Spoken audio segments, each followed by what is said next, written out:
وطروں سے پہلے کچھ لوگ 2 رکعت نفل پڑھتے ہیں اور کچھ لوگ وطروں کے بعد. درست بات یہ ہے کہ وطر رات کی آخری نماز ہے. اس کے بعد کسی قسم کے نفل، قیام اللیل، تہجد، استخارہ، حاجات جو جائز نہیں، یعنی ناپسندیدہ ہے.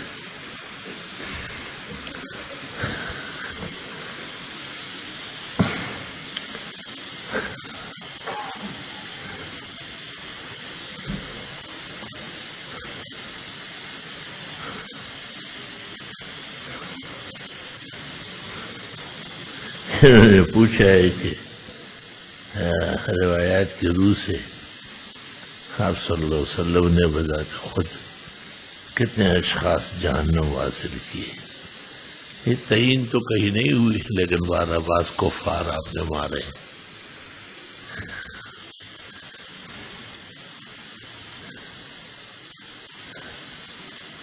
بندے تذبذب میں ہے کہ ابن عبد الوہاب کے اقدامات درست ہے یا نہیں. آپ کو کیا تذبذب ہے؟ ابن عبد الوہاب کا مسئلہ آپ سے پوچھا جائے گا قیامت کے دن یا قبر میں. ایسے خب اپنے آپ کو تذبذب میں ڈالتا ہو. محمد ابن عبد الوہاب النجدی کے بارے میں علماء دیوبند کے اکابر کا کہنا یہ ہے کہ وہ نیک آدمی تھا اور بہت ہی اصلاح چاہتا تھا، لیکن اس پر علم کے بجائے جہل کا غلبہ تھا. اگر آدمی بڑا کام کرتا ہو تو بڑا علم چاہیے، بڑی صلاحیت چاہیے اس کے لیے.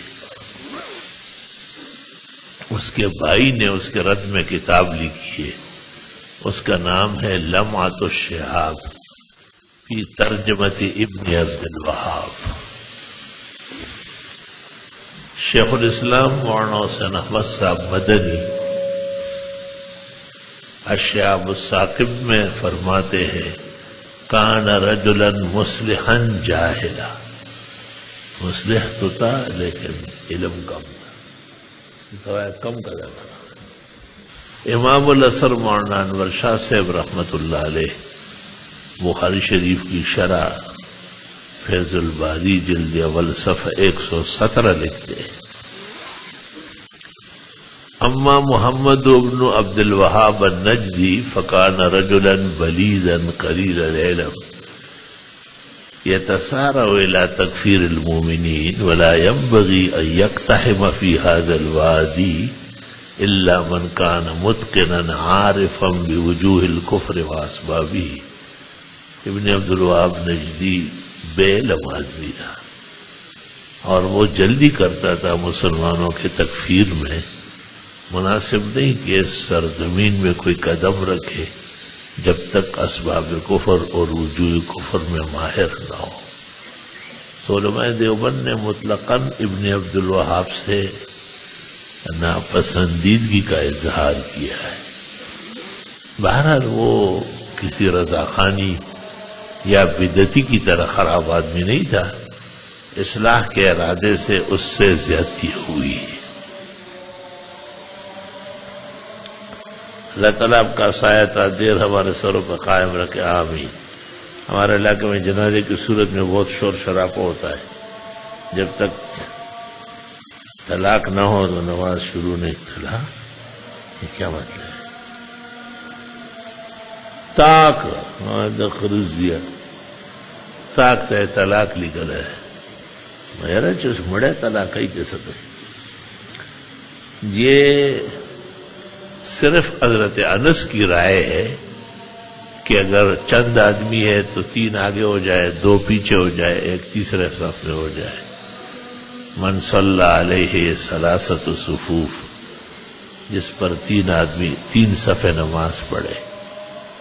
اور فقہاء نے لکھا ہے اور محدثین نے کہ جب لوگ زیادہ ہو پھر صفوں کا گننا غیر ضروری ہے.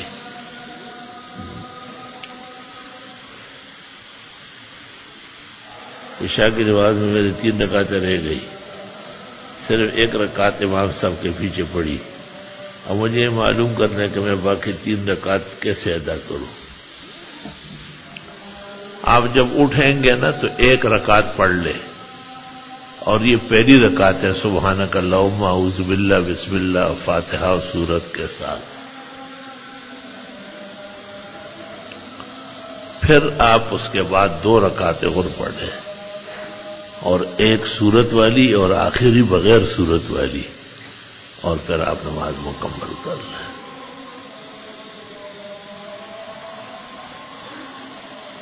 گاؤں میں جب نماز جنازہ ہوتی ہے تو ذکری کافر اس میں شریک ہوتے ہیں. کیا مسلمان کے جنازے میں کافر منع ہے؟ شرکت نہیں ہو سکتی. جو لوگ ان کو جانتے ہیں وہ انہیں نکالے. اللہ تعالیٰ آپ کو ٹھیک رکھے، یعنی صحت مند بنائے. ٹھیک جو ہے یہ اچھا جملہ نہیں ہے، یہ نادان کا جملہ ہے. اللہ آپ کو ٹھیک رکھے، اللہ آپ کو صحت مند رکھے، اللہ تعالیٰ آپ کو شفا یاب بنائے، اللہ آپ کو تندرستی نصیب کرے. اللہ آپ کو ٹھیک رکھے، ٹھیک نہیں ہے.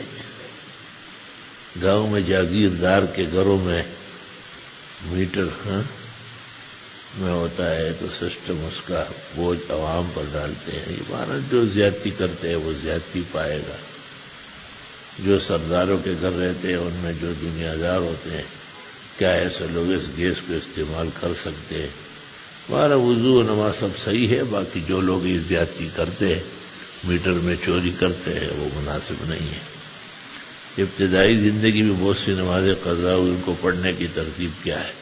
میرے ذمہ جو نمازیں باقی ہے ان میں پہلی فجر، میرے ذمہ جو نمازیں باقی ہے ان میں پہلی ظہر، پہلی عصر، مغرب، عشاء کے ساتھ 3 وتر بھی پڑھیں گے. اور اس طرح جو بھی باقی ہے ان میں یہ پہلی ہوگی. تحتوی علی المراقی. ریلوے کی جگہ پر مسجد تعمیر کی گئی. اس طرح کی مسجد میں نماز ہوگی یا نہیں؟ کیوں نہیں ہوگی؟ ریلوے کی زمین میں مسجد کے ساتھوں اور لوگوں نے بھی غیر قانونی وغیرہ نے تو انتظامیہ کے مسائل ہے کہ انہوں نے اجازت دے دی، لب جب کی، پیسے دیے، لوگوں کو دھوکہ دیا. لوگ بھی ہر جگہ جو ہے اپنے ٹٹو لڑاتے ہیں. مسجد تو صاف ستھری ہو، اچھی جگہ میں ہونا چاہیے. تاہم بن گئی اور مسلمانوں نے 5 وقت نماز پڑھی، اذان ہو گئی، تو وہ مسجد الی یوم القیامہ. حدیث شریف میں ہے کہ 2 آدمی ایسے ہیں کہ اگر وہ نماز پڑھے تو بھی اس گناہ میں ملوث ہے، اور اگر سوتے ہیں تو بھی گناہ میں. وہ گناہ ہی یہ ہے داڑھی منڈانا. وہ شخص جو شلوار کو ٹخنوں سے نیچے رکھے. یہ حدیث کیسی ہے؟ یہ حدیث تو نہیں، حدیث کا حاصل ہے. حاصل اس طرح ہے کہ داڑھی مونڈنا یا داڑھی چوٹی کرنا دونوں گناہ ہیں. تو اب یہ ہر وقت داڑھی مونڈا ہی رہے گا، اور داڑھی کٹ ہی رہے گا. کوئی گناہ ساتھ ہے، سو رہا ہو، جاگ رہا ہو، آ رہا ہو، جا رہا ہو. اس طریقے سے جس نے پانچے نیچے لٹکائے ہیں وہ بھی نامناسب بات ہے، اور وہ بھی ہم وقت گناہ میں مبتلا ہے جب تک پانچے اوپر نہ کرے.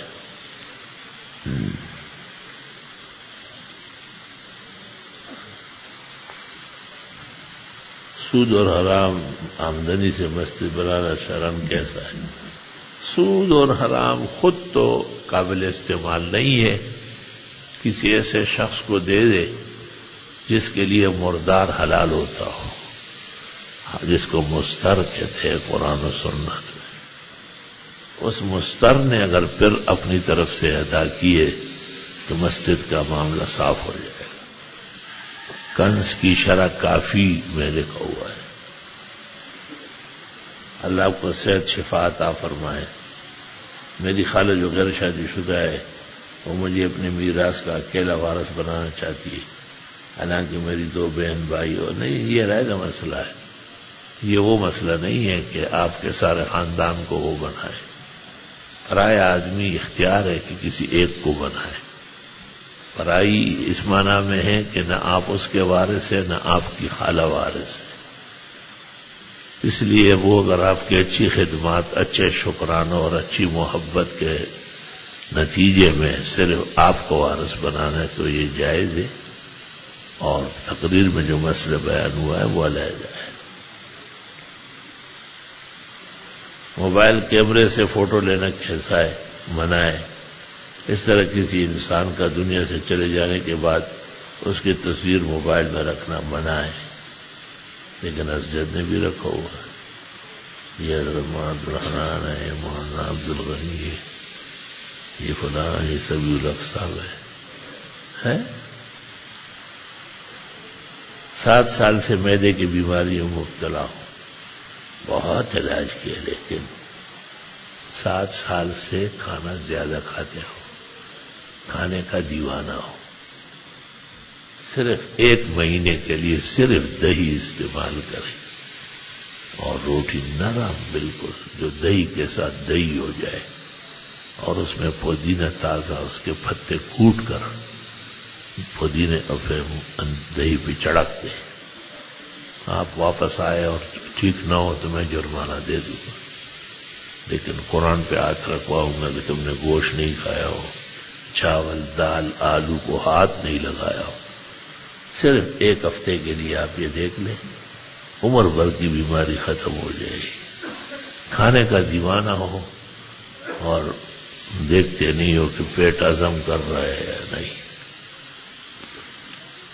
ہمارے ساتھ جیل میں ایک آدمی تھا، اس کو میں سمجھاتا تھا تو وہ نہیں مانتا تھا، پھر کھانے کے درمیان سے اٹھ کے بھاگتا تھا، پھر آ کے پھر شروع ہوتا تھا۔ میں نے کہا اگر آپ کی روح نکل رہی ہو نا تبھی یہ نوالے اور بوٹیاں میں آپ کے منہ میں ڈالوں گا تاکہ آپ کے آخری ارمان پوری رہے۔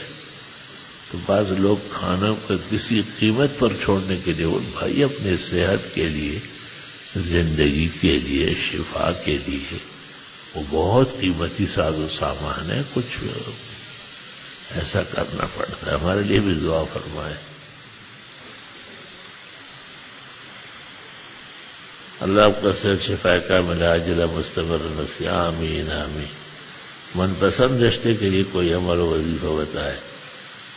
صحیح اہل سنت والجماعت کون ہے؟ انبیاء علیہ السلام، صحابہ، تابعین، تبع تابعین، ہر دور کے علماء جو توحید و سنت پر یقین رکھتے ہیں اور شرک و بدعت سے بیزار ہے، یہ اصل اہل سنت والجماعت ہے۔ تفسیر ابن کثیر میں لو کان خیرا ما سبقونا الیہ، اگر یہ خیر کے کام ہوتے تو یہ آگے ہم سے نہیں بڑھ سکتے تھے۔ اس کے ذیل میں عماد الدین ابن کثیر نے لکھا ہے، اما اہل السنہ فیقولون لکل فعل وقول لم یثبت عن النبی ولا عن الصحابہ ولا عن خیر القرون هو بدعہ۔ اس لیے اہل سنت والجماعت ہر اس عقیدے، عمل، قول، فعل کو جو صحابہ و تابعین سے ثابت نہ ہو اس کو بدعت کہتے ہیں۔ تو اہل سنت والجماعت وہ ہیں جو بدعت کو بدعت کہے، اور جو بدعت کے ٹھیکیدار بنے ہوئے اور ان کو بدعت حسنہ کہتے ہیں، اکو بکو سندر بکو لڑاتے ہیں، وہ پکے بدعتی جہنمی مشرک لعنتی فرقہ ہے۔ گھریلو کچھ مسائل دعا فرمائے، اللہ آسانی نصیب فرمائے۔ کرسی پر نماز پڑھنا جائز ہے؟ جی ہاں، جب نیچے اتر کر سجدہ نہیں کر سکتا تو کرسی پر نماز پڑھے گا۔ کرسی پر نماز سے صرف بیٹھنا مراد نہیں، سجدہ کرنا ہے۔ جیسے میں کرسی پر بیٹھا رہتا ہوں لیکن سجدہ رکن اعظم جب آتا ہے سیدھا نیچے اور سجدہ پورا کر دیا۔ اس لیے کہتے ہیں کہ قائمین کی نماز قائد امام کے پیچھے بلا کراہیت جائز ہے، بلکہ امام بیٹھ کر پڑھائے اور قوم پیچھے کھڑی ہو، یہ سنت طریقہ بھی رہا ہے۔ پیغمبر نے 14 نمازیں ایسی پڑھائی جس میں آپ بیماری کے غلبے کی وجہ سے قیام نہیں فرما سکے اور صحابہ پیچھے کھڑے تھے، تو اس لیے امام بیٹھا ہوا ہو اور پیچھے قوم کھڑی ہو، یہ عین سنت اور ضرورت کی نماز ہے۔